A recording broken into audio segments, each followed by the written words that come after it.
First tonight, a survey to shape downtown Baton Rouge closes in less than a week. It's part of Plan Baton Rouge 3, an effort to update downtown's master plan. The last plan completed 15 years ago. News 2's Sarah Gray-Barr here with a brief timeline of the history of downtown Baton Rouge.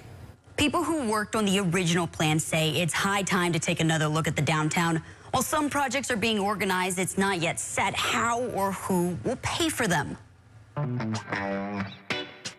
The year, 1998.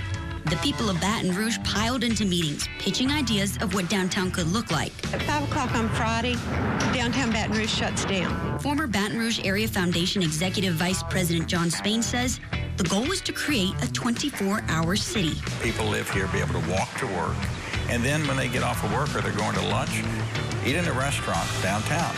That was the key, and that has happened. And that spurred an entire economy around entertainment, what happens after 5 o'clock. Also in the 90s, the creation of a Capitol campus, moving 3,000 state employees downtown. Attorney General's office, for example, they were scattered in 5 locations around town. How do we bring them down and consolidate into one building? Some may remember construction for this undertaking. In 2003, the Departments of Natural Resources and Education brought down. Crowds huddled in the cold to watch them fall. It's just something that doesn't happen a lot. There's been quite a bit of publicity about it. Elizabeth Boo Thomas served on the project steering committee at this time. She says of Plan 1, nearly 90% was accomplished. For the next almost 7 years of managing the 144 action items of Plan Baton Rouge 1, and we implemented 89%, which is unheard of. The riverfront was vital in developing commerce in 1850. But when the railroads came through in the late 1800s, businesses started moving to 3rd Street. In the 1950s and 60s, 3rd Street saw department stores like Sears and JCPenney's, among others. But in the late 60s and 70s, retail started moving away to the Bon Marché shopping center and later the Mall of Cortana. The plan says by the mid-80s, the retailers that drew people downtown had left the central business district. 3rd Street had been the core of our economic development and our city, and not unlike other places, malls were built in the suburbs, people moved away from downtown, and downtown was dying. So Plan 1 came about to bring it back to life. When Plan Baton Rouge 1 started, there were no downtown hotels. There was 1 parking garage that the city owned. And so to look today and see the difference, there's 7 hotels now. For example, the Shaw Center for the Arts, where the Auto Hotel once stood, welcomed a theater, a museum, restaurants, and more into downtown as part of Plan 1. The $55 million project all came out of a planning session in 1997, 1998. Rachel DeResto with Emergent Method has been involved with all 3 plans, initially starting as a volunteer. She says in 2008, Plan 2 picked up where Plan 1 left off, with the desire to bring in more housing and retail, and also figure out financial incentives and regulations to make downtown enticing to developers.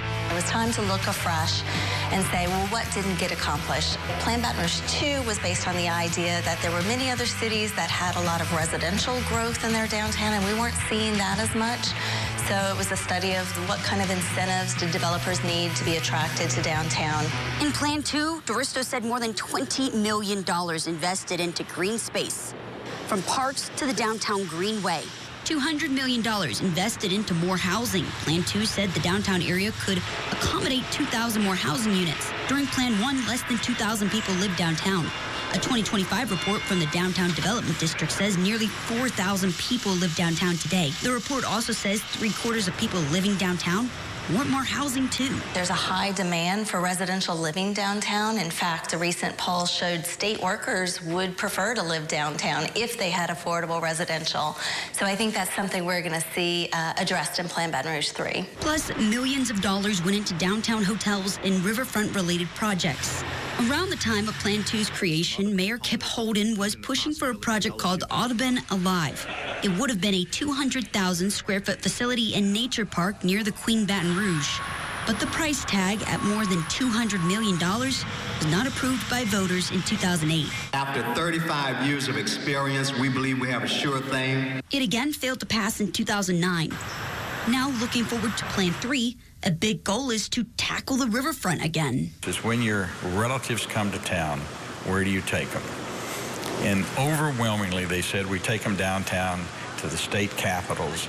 We tour those buildings and we show them the levee. And I can tell you that, some of the areas that that we have a particular interest in, one is along the riverfront. But there's different pockets and nodes of development along the riverfront, starting all the way back towards what's now the Queen Casino, used to be the old Hollywood Casino. There's properties along there that could potentially be developed and look at some recreational activities or an amphitheater. But projects in development suggest the need for public-private partnerships. Dexter says likely a mix of private investment and tax dollars. Each of those projects will have a price tag that is associated with them. How do we finance those? That still remains to be seen. There probably will be some public dollars that will need to be used, as well as, philanthropic dollars and of a private investment as well. As they've done previously, BRAF is asking for the public's help identifying what is needed to make downtown Baton Rouge thrive. We've put a link to their survey on our website. It officially closes on September 1st.